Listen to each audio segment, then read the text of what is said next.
Welcome to this deep dive. We're stepping back, way back from the day-to-day headlines to look at, well, the long game, the centuries-long flow of power. Yeah, we're unpacking a pretty complex analysis today. It suggests that all the chaos, the big global shifts we see, maybe they're not so random after all. Right. It suggests they're actually predictable results, consequences of these really stubborn, deep historical forces that just keep pushing. And our mission really is to understand what the sources identify as the main driver behind it all. It's the market, the ultimate expression, maybe, of unchecked individualism. The analysis puts forward this idea that the biggest what-if in history isn't, some famous assassination or coup. Right, not Sarajevo in 1914 or Napoleon in 1799, those kinds of things. Yeah. The real mind bender is realizing that beyond those fleeting moments, history might actually flow in, and this is a quote, a single, stubborn, and very particular direction.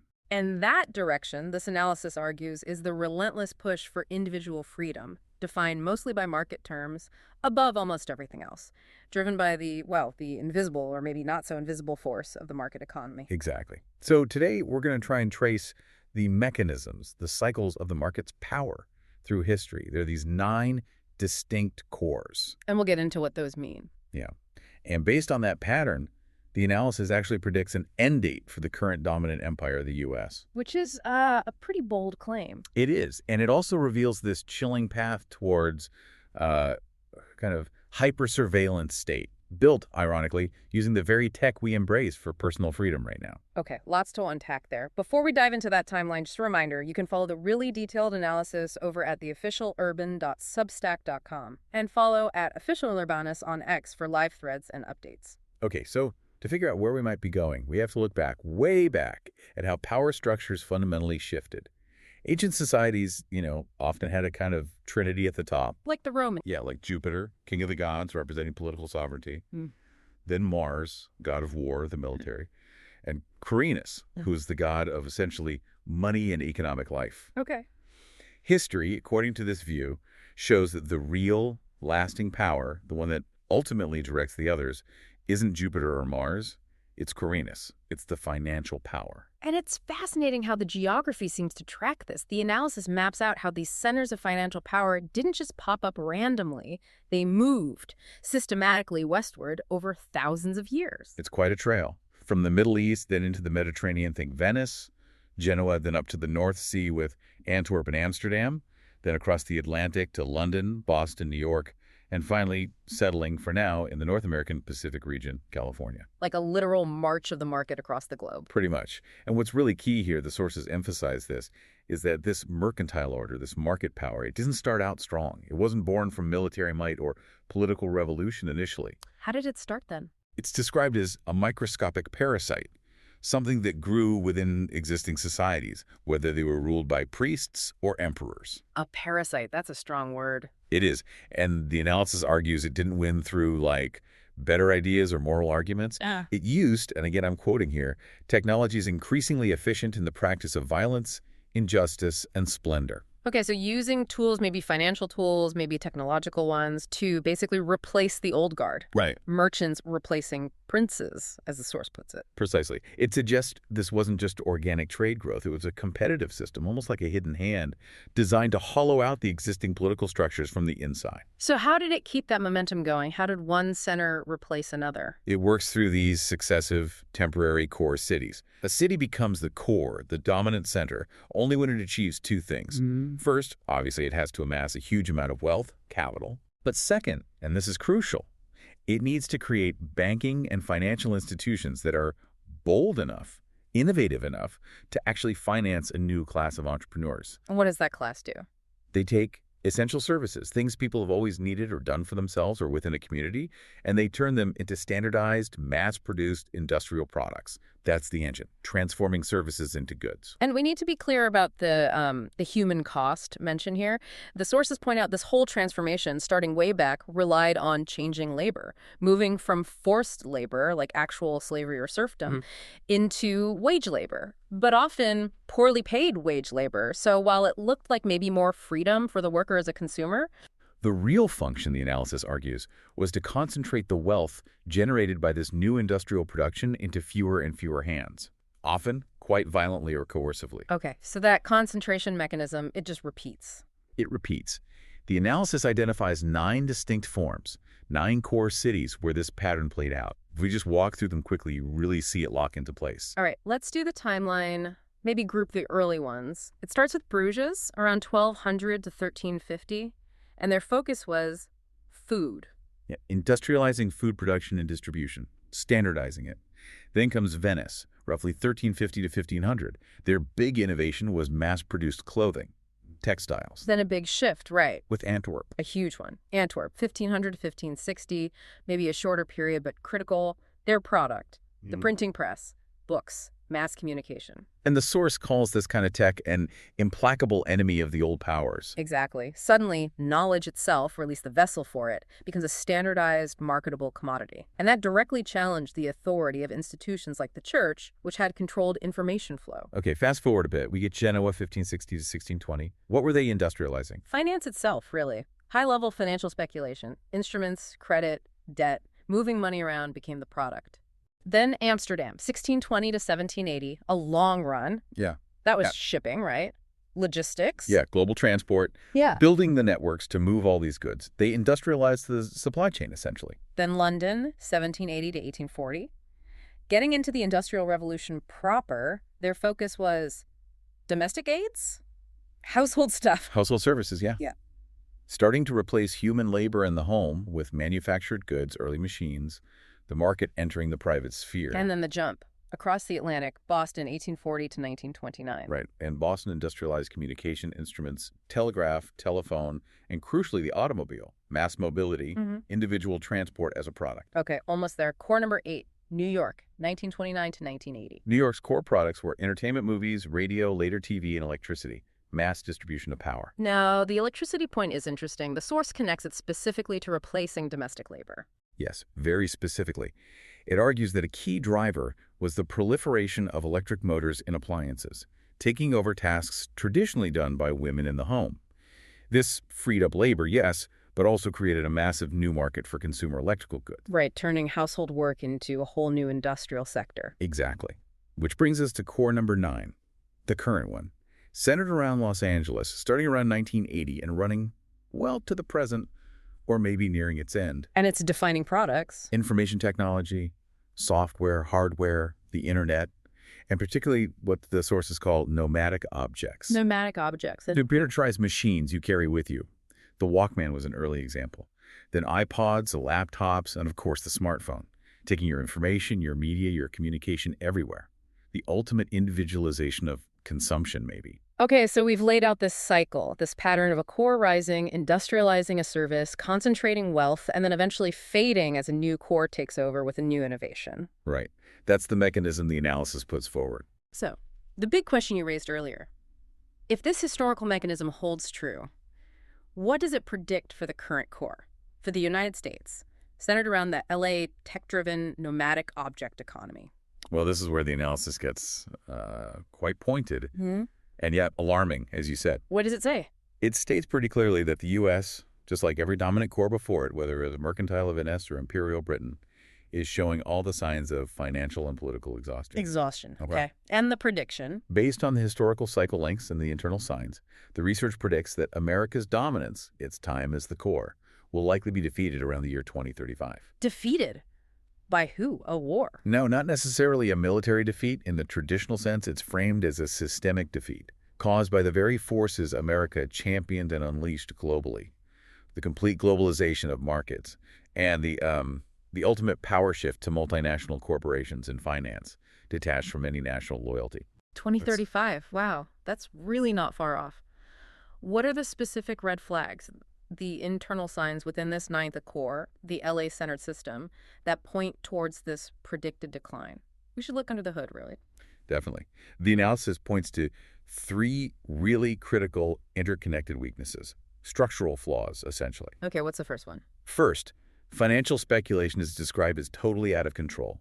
The sheer volume of complex financial products, derivatives, bets on bets, it just completely dwarfs the real economy of producing goods and services. Right. Finance making money, not from making things. Exactly. Second, the U.S. external deficit. the amount the country owes to the rest of the world. It's seen as fundamentally unsustainable. And crucially, it's increasingly financed by foreign powers, foreign governments holding huge amounts of U.S. debt like China and Japan. That creates a massive vulnerability. A fragile dependency. Okay, what's the third flaw? This one might be the most fundamental. The American financial system, the core, demands incredibly high rates of return of profitability, rates that, frankly, most normal industries making actual things just cannot consistently deliver anymore. So if industry can't provide the profits finance demands, what happens? Well, corporations, even non-financial ones, face immense pressure. Instead of reinvesting their capital into, say, research, new factories, better wages, they're increasingly incentivized to just play the financial game themselves. You mean like lending their money out in the financial markets instead of investing in their own business? Precisely. They chase those higher, faster, speculative returns available in finance, which, of course, starves the actual productive economy of investment. It turns the financial core into this engine that's extracting value from the host economy rather than driving innovation outward. We saw a catastrophic glimpse of this dynamic back in the 2007-2008 financial crisis, didn't we? Absolutely. And the sources argue that crisis wasn't some random accident or just a few bad actors. It was, in large part, a direct consequence of this deeper issue. The inability of the American system over decades to provide rising, decent, family-supporting wages for the broad middle class. So people couldn't afford homes? Their purchasing power stagnated or declined. So to maintain the illusion, the cultural expectation of the American dream owning a home, consuming it, they were pushed into taking on more and more debt, especially mortgage debt. And the financial institutions were happy to provide it. More than happy. The analysis argues it was a kind of controlled demolition. The financial elite, the initiated as the source calls them, used incredibly complex tools, securitization, CDOs, credit default swaps, things most people didn't understand, Right. to package up and sell this risky debt, making enormous profits while simultaneously offloading the actual risk onto others, onto investors, onto the public, and ultimately onto the government when it all collapsed. It was a massive transfer of wealth built on hidden risk. So the takeaway here is that the system wasn't broken. It was working exactly as the analysis suggests it's designed to work, as a mechanism to accumulate wealth for a very small group at the top, fueled by the erosion of middle-class stability and rising debt. That's the core argument. And the numbers cited are pretty stark. You look at real wages for the average worker, they've basically been flat or declining in purchasing power since the early 1970s. Decades. Meanwhile, something like half of all the new wells created in the U.S. between 1990 and 2008 went to the top 0.1% of households, the very top slice. Wow. So this hollowing out, this systematic erosion of broad-based prosperity isn't just a side effect. According to this analysis, it is the mechanism, and it provides the sort of empirical grounding for that prediction of the core's exhaustion and eventual collapse. The writing's been on the wall, perhaps masked by cheap credit for a long time. Okay, let's pivot then. Let's talk about the technology that defines this ninth core. The tech that seems to promise freedom but might deliver something else entirely. Right, the nomadic objects, California's gift to the world, you could say. The Walkman, the Discman, iPods, laptops, smartphones. All designed to enhance individual freedom, right? Yeah. Take your music, your work, your social life anywhere, untether yourself. That was the promise. And the core value it tapped into, individual liberty, portability, personalization. But here's the twist. The existential turn, as the analysis puts it. Okay. That same technology, the smartphone, and all its networked kin, becomes the foundation, the economic engine, for the next phase of the market's evolution. What phase is that? It's the phase where the market essentially replaces the state. As the nation-state weakens, as predicted, the market seeks new areas for profit. And the biggest untapped markets are things currently done by governments. Education, healthcare, security, policing, even aspects of law and sovereignty itself. How does the market take those over? By transforming them into services delivered via technology. And the key is surveillance. Yeah. Mass-produced surveillance objects, the analysis calls them. The watchers. The watchers, you mean our phones, our smart devices. Essentially, yes. The very devices sold to us as tools of liberation become the infrastructure for monitoring, quantifying, and ultimately controlling behavior, but on a private commercial basis. Wait, slow down. How does that transfer of power from elected government to, like, private surveillance tech actually happen? It happens gradually as the law of the market efficiency, profitability, individual contract starts to override democratic processes and public provision. Core services get privatized. Education becomes tailored online platforms. Healthcare relies on wearable sensors feeding data to insurance companies. And security, policing. Private security firms, using data analytics, drones, tracking tech, start competing with and potentially replacing public police forces. They don't serve the public interest. They serve their clients, corporations, insurance companies, wealthy individuals. This leads to what the analysis terms hypersurveillance. Because we're all carrying these nomadic objects, leaving digital footprints everywhere we go. Exactly. That constant stream of data where you go, what you buy, who you talk to, your health metrics, everything becomes the raw material. If your entire life can be tracked and quantified, then your risk profile can be calculated with incredible precision. For insurance companies, primarily. That's the prediction. Insurance becomes the central organizing principle, because if you can perfectly price risk, you can manage society through insurance contracts rather than laws. So in this future, nations don't really matter much anymore. They become, in the source's phrasing, like oases competing with one another to attract passing caravans. Basically, places offering favorable tax rates or light regulation to attract mobile capital and talent. The real power isn't geographically fixed. It's in the stateless corporate networks that manage the data and the risk. A kind of super empire, but without an emperor or a capital city. And what does market sell in this future? If the core is gone, what are the dominant industries? The analysis is very specific. The two biggest industries will be insurance and entertainment. Insurance, okay, that makes sense from what you just said. They manage the risk, the data, the surveillance. But why entertainment? Perhaps as the ultimate distraction. Or maybe because managing populations requires not just control, but also consent, or at least diversion. Keep people occupied while the real mechanisms of power operate elsewhere. So the insurance companies become the new rulers, almost. In a functional sense, yes. They'll likely become the planet's leading industry. They won't just passively insure against risk, they will actively manage it. They'll likely have their own private enforcement arms, police forces, investigators. And compliance isn't through law, but through contract. Exactly. If you want affordable health insurance or home insurance, or maybe even just access to certain services, you'll have to agree to their terms. Wear the monitor, follow the wellness program, share your data, comply with their behavioral norms. It's the state's functions setting rules, ensuring compliance privatized and enforced through commercial contracts. That is a truly chilling vision. Okay, let's try to pull together the main bombshells here, the core revelations from this deep dive into market history. All right, first, the big one. History isn't random. According to this analysis, it's driven by an almost unstoppable force, the relentless march towards individual freedom as defined by the market, steamrolling other values. Second, the prediction. The U.S. empire, the current core, is likely nearing its end, predicted around 2035. Not by war, but by exhausting itself through the very globalized financial system it created. Debt, speculation, outsourcing of industry. Third, how the system actually works. It functions fundamentally to concentrate wealth into very few hands. This is enabled structurally by decades of stagnating middle-class income and the resulting explosion of consumer debt needed to maintain lifestyles. Fourth, the technology paradox. The very tools we bought for personal freedom, smartphones, wearables, all the nomadic objects, are poised to become the infrastructure for a new kind of market, surveillance. The watchers, replacing state functions with private control. And fifth, the dangerous endgame.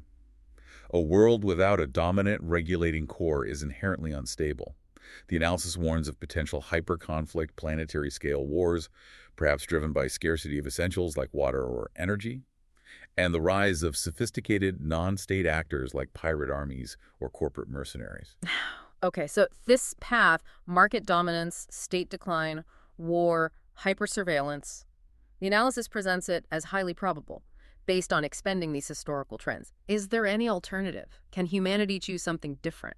Well, the sources do offer one potential, maybe more hopeful alternative, kind of third-wave possibility. They call it hyperdemocracy. Hyperdemocracy, what does that mean? It suggests a final planetary balance, a scenario where global institutions, maybe a reformed UN or something entirely new, actually become strong enough to effectively limit the market's power, to regulate finance globally, enforce environmental standards, protect basic human rights against purely market logic. So a global government, essentially, strong enough to rein in global capital. That seems to be the implication.